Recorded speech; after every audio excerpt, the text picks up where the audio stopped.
Epígrafe 6. La luz de la comunicación. La jornada que juntos emprendemos es el intercambio de la oscuridad por la luz y el de la ignorancia por el entendimiento. Nada que entiendas puede ser temible.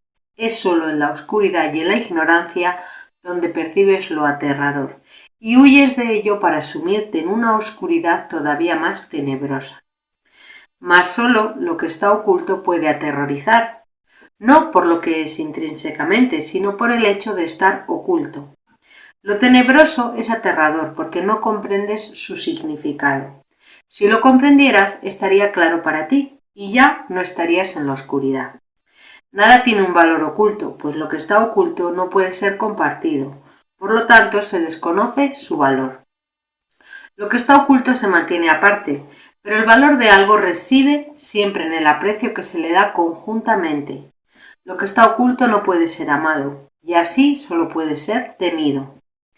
La serena luz en la que el Espíritu Santo mora dentro de ti es sencillamente una luz donde todo está al descubierto, donde no hay nada oculto y por ende donde no hay nada que temer.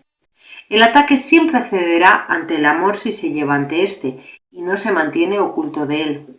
No hay tinieblas que la luz del amor no pueda disipar, a menos que se mantengan ocultas de la influencia benéfica del amor. Lo que se mantiene fuera del alcance del amor no puede compartir su poder curativo, pues ha sido separado de él y se ha mantenido en la oscuridad. Los centinelas de la oscuridad lo vigilan celosamente, y tú, que fabricaste de la nada a esos guardianes de lo ilusorio, tienes ahora miedo de ellos. ¿Vas a continuar otorgándole un poder imaginario a esas extrañas ideas de seguridad? No son ni seguras ni inseguras, no protegen ni tampoco atacan, no hacen nada en absoluto, pues no son nada en absoluto. En cuanto que guardianes de las tinieblas y de la ignorancia, no recurras a ellas a no ser que quieras sentir miedo, pues lo que mantienen en la oscuridad es temible.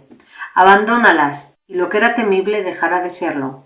Sin la protección de la oscuridad, lo único que queda es la luz del amor, pues solo éste tiene significado y solo él puede vivir en la luz. Todo lo demás no puede sino desaparecer.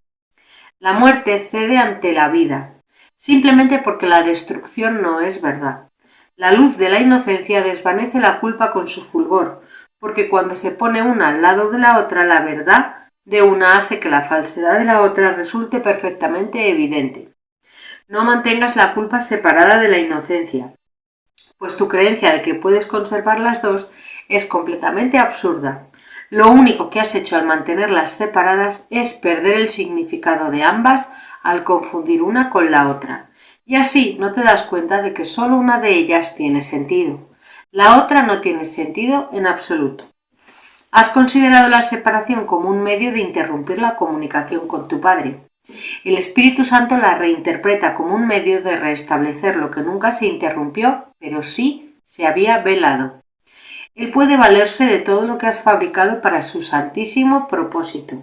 Él sabe que no estás separado de Dios, pero percibe muchas cosas en tu mente que te hacen pensar que lo estás.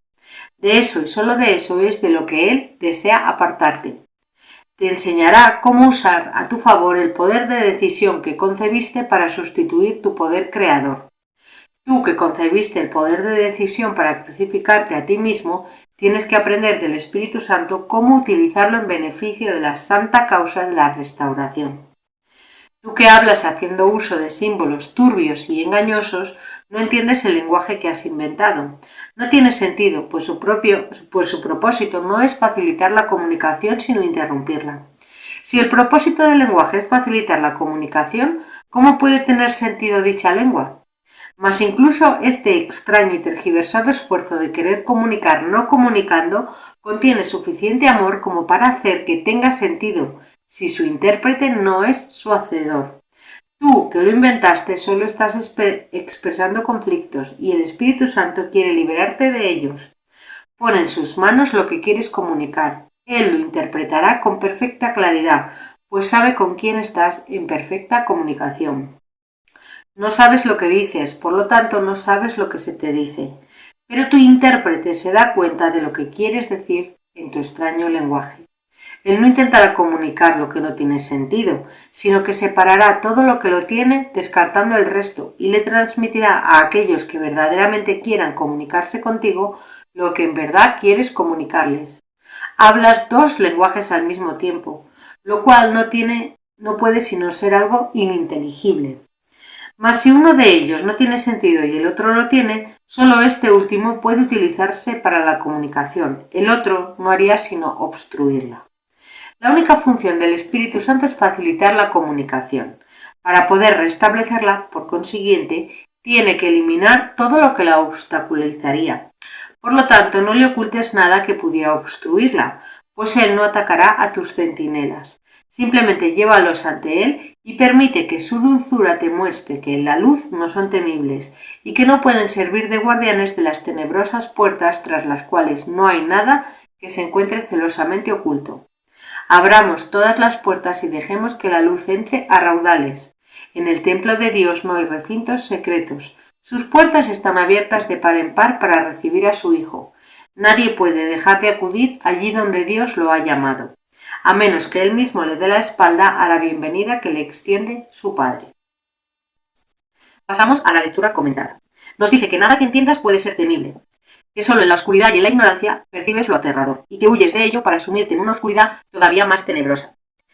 Fijaros, nos está diciendo que algo de lo que tenemos miedo es porque no lo estamos entendiendo. Y que solamente cuando hay esa ignorancia, cuando no entendemos lo que pasa, es cuando tenemos miedo, cuando lo percibimos como aterrador. Y lo que hacemos es huir de eso que nos da miedo para meternos todavía en más oscuridad. Y nos dice, solo lo oculto puede aterrorizar, no por lo que es, sino por el hecho de estar oculto. Cuando hay algo que te da miedo, lo más interesante es sacarlo a la luz, porque da miedo solamente porque está oculto, no por lo que es en sí. La culpa, cuando la sacas a la luz, se desvanece y por lo tanto deja de dar miedo. Lo que pasa que lo que hacemos es tratar de ocultar eso que nos da miedo y salir como a distraernos en el mundo, a hacer otras cosas, y así nos vamos metiendo más y más en la oscuridad, porque es como si fuera un desván. Vamos acumulando cosas en ese desván y nunca miramos. Cada vez que algo no lo queremos, lo tiramos al desván y cerramos la puerta sin mirar, porque nos da miedo el supuesto monstruo que hay en el desván. Pero si nosotros abrimos las puertas del desván y le ponemos luz, el desván, todo lo que hay desaparece, porque se entrega a la luz, el Espíritu Santo lo corrige. Pero tenemos que poner nosotros nuestra atención ahí, tenemos que enfocarlo con nuestra luz, con nuestra conciencia. Dice, lo que está oculto no puede ser compartido. Y el valor de algo reside siempre en el aprecio que se le da conjuntamente. Cuando yo tengo algo en mi desván secreto, no lo comparto con nadie más, eso no tiene valor justamente porque está oculto y porque no lo estoy compartiendo. Entonces, para compartirlo tengo que abrir de par en par las puertas del desván. Dice, el ataque siempre cederá ante el amor, si se lleva ante esto y no se mantiene oculto de él. Lo que decíamos, sería el equivalente a abrir las puertas del desván y meterle luz al desván. Ahora, en ese caso el ataque cederá, pero si el ataque que yo tengo ahí escondido en el desván lo mantengo oculto, se mantiene ahí. Y nos dice, los centinelas de la oscuridad lo vigilan celosamente, y tú que fabricaste de la nada a esos guardianes de lo ilusorio tienes ahora miedo de ellos. Nosotros cuando fabricamos al ego para que guardara celosamente esa oscuridad, no tenemos miedo de enfrentarnos a eso. ¿Vale? Dice eso, si los centinelas de la oscuridad del ego lo vigila celosamente y tú que fabricaste de la nada al ego, tienes ahora miedo del ego. Y nos dice, abandónalas y lo que era temible dejará de serlo. Claro, el poder que tienen las ilusiones sobre nosotros es que no queremos abandonarlas, que aún es como que creemos que hay algo por ahí que podemos rescatar de todas las ilusiones. Y por eso nos da miedo, porque queremos esto, pero no queremos enfrentarnos a esto otro que va asociado con ello. Sin embargo, nosotros abandonamos las ilusiones y decimos, no me interesa nada, ni lo bueno ni lo malo, ni lo que yo percibo como bueno, ni lo que yo percibo como malo, pues entonces no tiene ningún poder de nosotros y entonces deja de ser temible. Y nos dice, sin la protección de la oscuridad, lo único que queda es la luz del amor. Pues solo este tiene significado y solo él puede vivir en la luz. Fijaros que la oscuridad no tiene autonomía propia. Cuando tú llevas la oscuridad ante la luz, se ilumina la oscuridad. Y cuando tú enciendes la luz en una zona oscura, se ilumina. O sea, la oscuridad desaparece ante la luz, cosa que no ocurre al revés. Dice, la muerte cede ante la vida. Esta es la cosa, ¿no? La oscuridad cede ante la luz, la muerte cede ante la vida. No mantengas la culpa separada de la inocencia, pues tu creencia de que puedes conservar las dos es completamente absurda. Yo me considero inocente y considero a ese culpable. Estoy manteniendo la culpa y la inocencia separadas. Y pienso que yo puedo conservar las dos, puedo conservar mi inocencia y su culpabilidad. Pero nos dice que esa creencia de que puedes conservar las dos es absurda. Yo no puedo considerarme inocente si considero al de enfrente culpable. Entonces hay que llevar a las dos ante la luz. Dice, lo único que has hecho al mantenerlas separadas es perder el significado de ambas, al confundir la una con la otra. Porque ahora yo, en ese afán de quererme considerar inocente, de repente un día hago justo lo que juzgué de la otra persona y ahora me siento culpable. Entonces tenemos ese lío, ¿no? Lo que tenemos que hacer es considerar todo inocente, nosotros y los demás. Dice, has considerado la separación como un medio de interrumpir la comunicación con tu padre. Esto es lo que hicimos. Como teníamos tanta culpa y tanto miedo del Padre, pues interrumpimos la comunicación y fabricamos este mundo en el que creímos que podíamos escondernos del Padre. Dice, el Espíritu Santo la reinterpreta como un medio de restablecer lo que nunca se interrumpió, pero sí se había velado. O sea, el Espíritu Santo va a hacer uso de lo que nosotros fabricamos para ocultarnos de Dios. Eso que nosotros fabricamos lo va a usar como un medio para restablecer esa comunicación, que en realidad nunca se interrumpió, pero a nosotros nos parece que sí. Y dice, él sabe que no estás separado de Dios, pero percibe muchas cosas en tu mente que te hacen pensar que lo estás. Vaya que si tenemos cosas en la mente que nos hace pensar que estamos separados de Dios. Y nos dice, te enseñará cómo usar a tu favor el poder de decisión que concebiste para sustituir tu poder creador. En el cielo nosotros tenemos el poder creador que nos dio el Padre, que es esa parte de la mente que puede ejecutar los deseos del Espíritu. Pero al nosotros habernos querido separar del Padre y haber fabricado con nuestra mente este mundo, ese poder creador aquí se transforma en el poder de decisión. ¿Cuál es ese poder de decisión? Decidir seguir aquí con las ilusiones o decidir por la vuelta a casa, ¿no? Por volver al Padre. Y dice, tú que hablas haciendo uso de símbolos turbios y engañosos, no entiendes el lenguaje que has inventado. No tiene sentido, pues su propósito no es facilitar la comunicación, sino interrumpirla. Fijaros, la comunicación en la mente es instantánea. De mente a mente uno se comunica pues instantáneamente.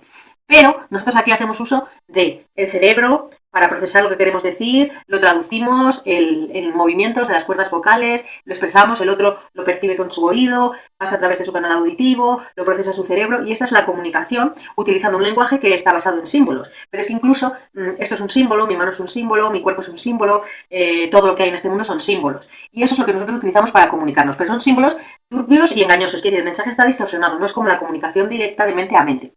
Y dicen, no tiene sentido porque el propósito de este lenguaje no es facilitar la comunicación, sino interrumpirla. Porque si nosotros pudiéramos comunicarnos de mente a mente, inmediatamente reconoceríamos al Cristo en todos los demás y nos sentiríamos unidos, la separación desaparecería. Como eso no nos interesa, porque todavía queremos hacer la guerra por nuestra cuenta aquí, interrumpimos esa comunicación genuina de mente a mente, distorsionándola con mensajes en el mundo. Entonces, de repente, yo a una persona a la que quiero mucho, en vez de decirle te amo, le digo, uy, te has olvidado de no sé qué. Y entonces la otra persona me contesta, me dice, ala, siempre me estás echando las cosas en cara. Y el mensaje original queda totalmente distorsionado en el plano físico.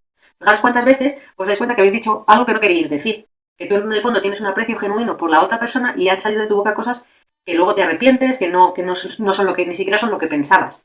Y es por eso, porque el mensaje se distorsiona, porque el propósito es interrumpir la comunicación. Realmente tú no te quieres unir 100% a la otra persona, porque tu identidad separada desaparecería, se desvanecería.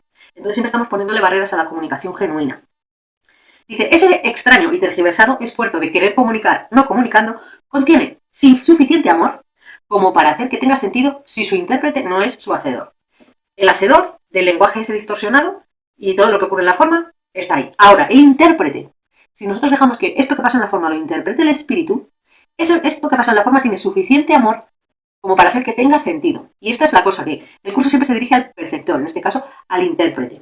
El intérprete de ese mensaje no tiene que ser el hacedor, no tiene que ser el ego, tiene que ser el espíritu. Dice, no sabes lo que dices, por lo tanto no sabes lo que se te dice, y tanto. Sin embargo, si nosotros le pedimos al Espíritu que sea Él quien obre a través de nosotros, Él le transmitirá a aquellos que verdaderamente quieran comunicarse contigo lo que en verdad quieres comunicarles. Nosotros a veces nos esforzamos en transmitir un mensaje de una determinada manera, que sea ordenado, que todo, ¿no? Pero no nos damos cuenta que la verdadera comunicación sucede de mente a mente. Entonces lo que tú digas en la forma es irrelevante, porque la verdadera comunicación está ocurriendo en otro nivel.